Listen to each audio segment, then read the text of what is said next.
Good morning, everybody. I want to talk about a subject right now about quitting. You know, it seems to be the thing that everybody likes to do. Whether it's we get started on a workout and 30, 60, 90 days into it, you know what? I just don't want to do it anymore. I don't feel it. I don't see the results. Well, first of all, the results aren't going to happen overnight, folks. If you're out of shape and you're getting back in the gym, or you're in shape and you're getting back in the gym, and your cardio is just not there, or you're not seeing the chiseled body or the big biceps or whatever else you're looking for. Look, it takes time. It took time to get you where you are. It took time to look the way you look now. It's going to take time to get back to the person that you want to be. So instead of giving up, continue to struggle through it and continue to fight through it, and you will see the results as long as you put in the effort. Also, about jobs, too many people, we kind of like I use the analogy, the chicken and the pig.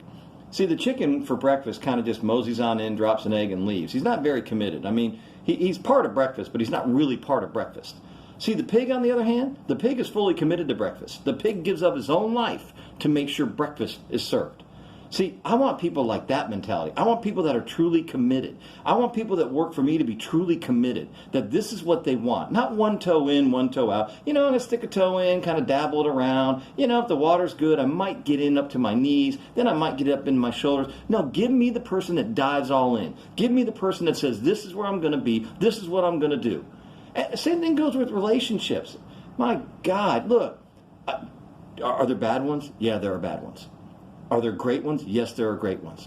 But they're not all going to be great. They're not all going to be bad. Most of them are going to fall in between. But you can make it great, folks, by being more committed. You can make it great by being more excited.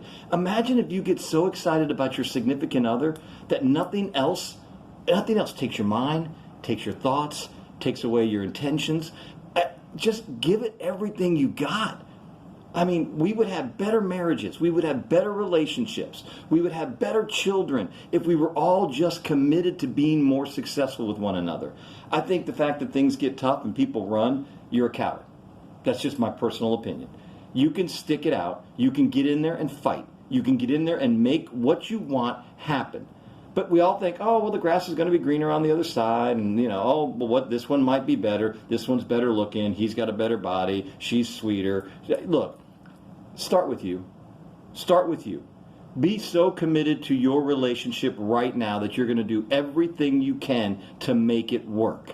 Doesn't mean it always will, folks. There comes a time where you have to walk. But the bottom line, if you're truly in it and you've got all these promises you've made to one another, wait till you see what we're going to be like in 6 months. Wait till you see what we're going to be like in a year. Stand by it. Be committed. Fight through the bad times. Work through the hard times. Dig through the bad times.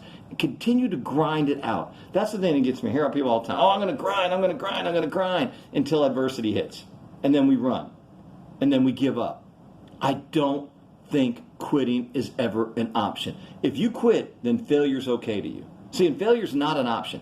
To truly successful people, organizations, relationships, failure is not an option. We get in there and we make it happen.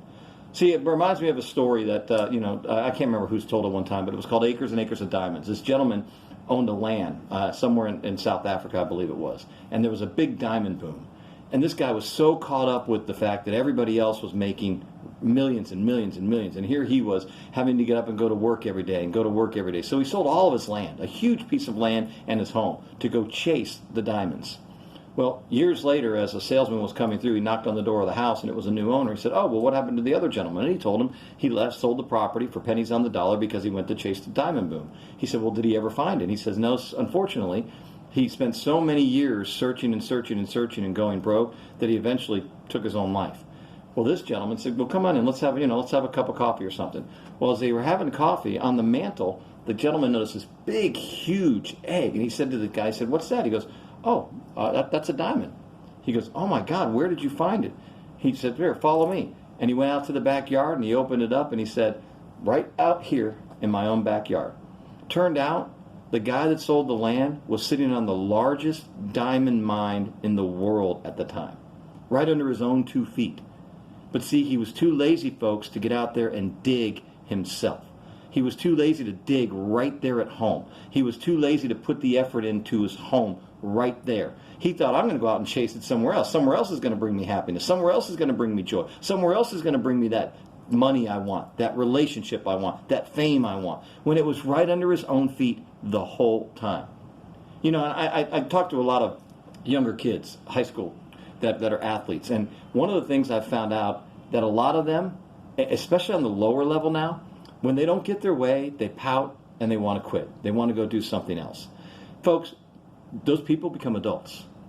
They become adults. And if we teach them quitting's okay now, guess what's going to happen when they become adults? Failed marriages, failed relationships, failed jobs, failed businesses, because we said quitting is okay. One of the selves I always prided myself on when I coached younger boys in baseball was the fact that my kids never quit. We got our ass whooped sometimes, but they never gave up. Not one time did I ever see one of my children hang their head. Not one time.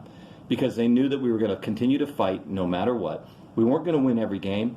We would win our fair share, but we weren't going to win every game, and we were going to give it everything we had every single day, every minute of the day while we played on that field.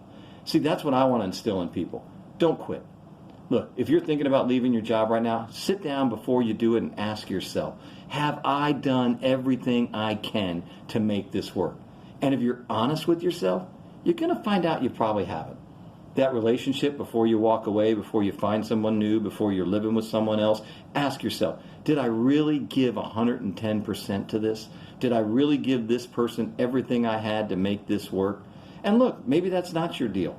Maybe that's what you want to do. If that's the case, please go. Help the other person out now, because they deserve someone that's not going to quit on them. Look, quitting equates to failure. That's my opinion. Quitting equates to failure. And when you become okay at quitting, you become okay with failure.